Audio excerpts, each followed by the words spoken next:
Where's Bill Belichick going to end up? I think the job that he's going to get is not there yet. If the Green Bay Packers go into Dallas in Jerry World and they beat the Cowboys, he's going to the Dallas Cowboys. He's got the hoodie ready to go. What coach is Jerry Jones close with?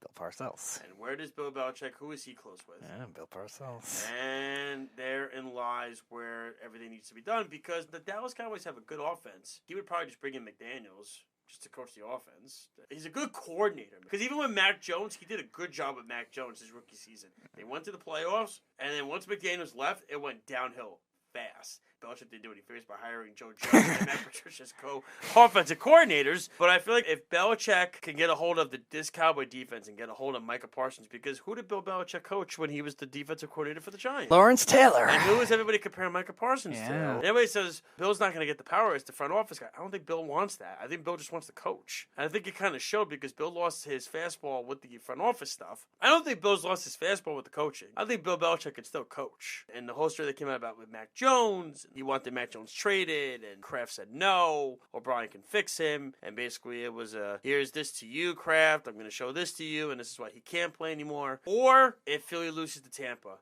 there's a real possibility that can happen too. I think he's going to the NFC East. And if either Dallas or Philly or both lose this weekend, I think Belichick's going to have his choice. Either does he want to go to Dallas or does he want to go to Philly? And I think he would choose Dallas. It's the better team. I think it's got the better players on it. You definitely have the better defense. But you also have the best defensive player, one of the best in the league. I think it goes TJ Watt is 1, Myles Garrett is 2, Micah Parsons is 3, Nick Bosa is 4. I would still give Aaron Donald 5 out of respect. You want to put Max Crosby on that list too? Well, if you're just judging edge rushers. But then you also have to throw in probably Fred Warner. You also throw in Sauce. But I do think he's going to end up in Dallas or Philly. As far as Pete Carroll, I think Pete Carroll's an interesting one. I think he's either going to go Chargers, although I think Jim Harbaugh's going to take the Charger job because I think they're going to give him full control. I think he's going to be the GM too. I think he could end up at Atlanta. Weak division. He's a young 71. He's the new Tom Coughlin. I mean, so much energy at that age. I mean, he still serves. Dan Quinn, I think he's going to go to Seattle. You also wonder, maybe does Carroll go to Washington? He gets the number 2 pick in the draft, and he's got cap space. Mm-hmm. He's got talent on offense, and he's a good defensive coach.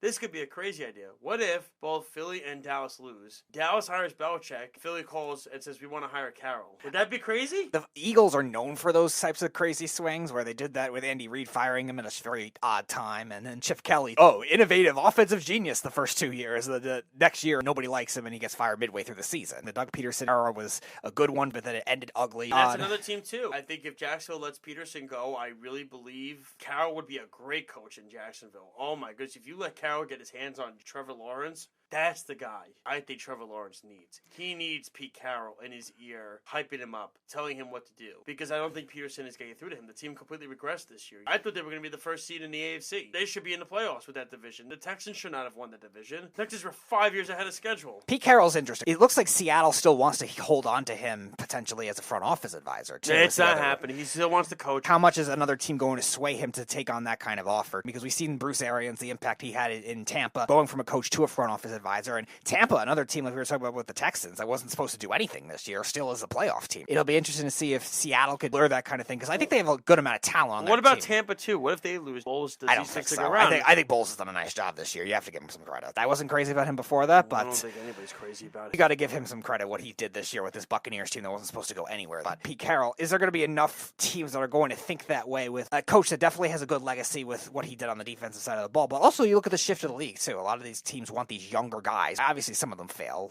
Look at the Chargers with Brandon Staley, young defensive guy, and he did nothing for that defense. God made that defense worse. It happens, but still, that's the trend of the league. So it'll be interesting to see how much the openings Pete Carroll's going to get. Bill Belichick, I definitely think will get a job either way. The Commanders are interesting, though, because he has a Navy background, the Mid-Atlantic, that's where the Navy's located, and Josh Harris coming in for Dan Snyder to own this team, thank God. He loves to spend money with his other teams. You saw the 76ers. Oh, they bring in Doc Rivers, then they bring in Nick Nurse, sign these players to these big contracts, and then you look at the Devils, bringing in Lindy Ruff, too. I know a lot of Devils fans want him fired, but he's still a big-name coach, and he loves to spend money on his players. It wouldn't be surprising if they make the impact move on the Commanders. Will they get him? I don't know. It seems like they're hiring a lot of the younger guys. They just bring in a GM from the 49ers. I could also see Atlanta, too, if Bill Belichick doesn't want to be patient, but your scenario is not as crazy as it thinks, just because there's two teams that like to operate very unconventionally. Well, that's what it is. It comes down to, with both of these teams, if they have duds in their games, Sirianni lost to his defensive coordinator at home to end the season, the second to last game. And look at his offensive coordinator. Went to Indianapolis, almost made the playoffs with Gardner Minshew. You have to wonder, was it Sirianni or was it the coordinators?